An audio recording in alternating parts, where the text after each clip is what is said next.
Hello everyone, today let's learn how to add a compound indicator into the chart. What's compound indicator? I think everyone has learned compound function in our middle school. Compound function is based on another common function.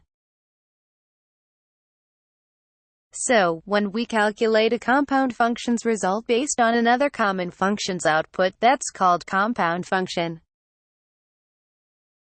Compound indicator would be the same. Let's see how to add a compound indicator into the chart. First of all, we will choose a common indicator. We will choose RSI as our example. You can see RSI is added to the chart, right?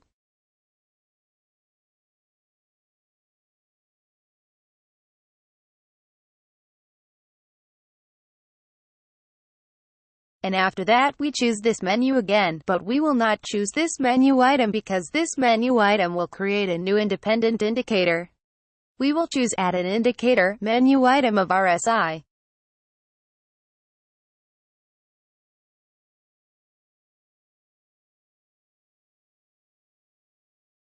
So, this option is different from this option. This option will add a compound indicator into the chart.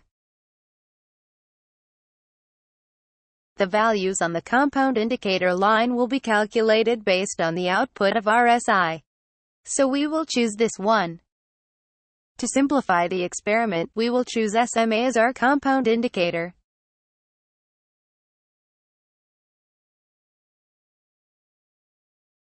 We make it rendered in a different color.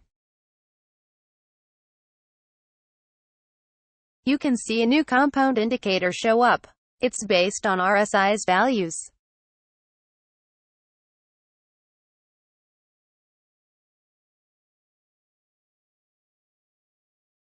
And if we uncheck this option,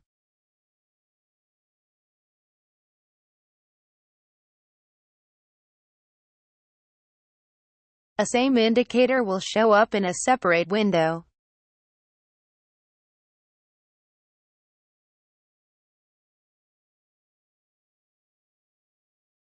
Okay, we have made a new indicator show up in the same window with the base indicator line.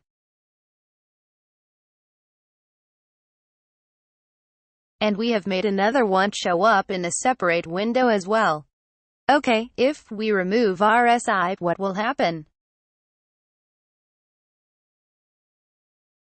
Both of the SMA indicators would be removed because they are based on RSI's values.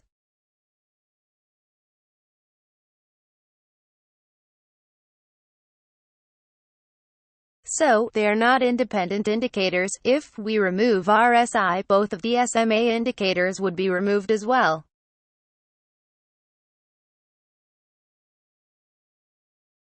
Let's see how it works. Okay, you can see both of the SMA lines are removed after I remove RSI.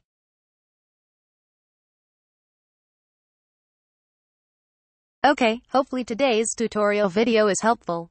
Thank you for watching. See you next. Okay, hopefully today's tutorial video is helpful. Thank you for watching. See you next time. Bye.